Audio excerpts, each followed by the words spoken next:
నెల్లూరు నగరంలోని విపిఆర్ కార్యాలయంలో Kovvur MLA Vemireddy Prashanth Reddy CMRF చెక్లను పంపిణీ చేశారు.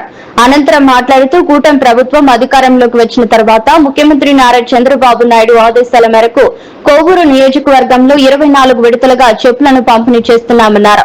అనారోగ్యంతో బాధపడుతూ ఆర్థిక ఇబ్బందుల్లో ఉన్న ప్రజలను ఆదుకోవాలనే లక్ష్యంతో ముఖ్యమంత్రి చంద్రబాబు నాయుడు సీఎంఆర్ఎఫ్ ద్వారా నిధులను విరివిగా మంజూరు చేస్తున్నారన్నారు. కోవూరు నియోజకవర్గానికి సంబంధించి 54 చెక్ల ద్వారా సుమారు 37,21,000 రూపాయలు అందజేశారు.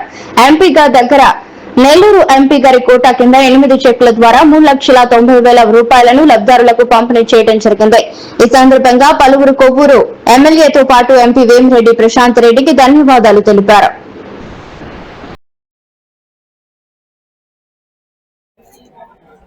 వాళ్ళకి చెక్స్ అందజేస్తున్నారు.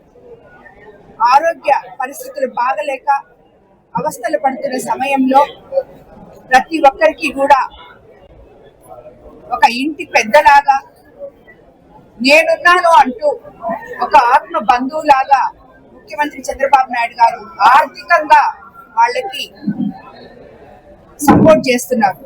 ఆ రకంగా మన కోవూరు కాన్స్టిట్యున్సీలో ఇప్పటి వరకు ఇంచుమించు 900 మందికి 9,35,00,000 అందజేయడం జరిగింది. మీ అందరి తరఫున కోవూరు ప్రజానీకం తరఫున ముఖ్యమంత్రికి చంద్రబాబు నాయుడు గారికి ధన్యవాదాలు తెలుపుకుంటున్నారు.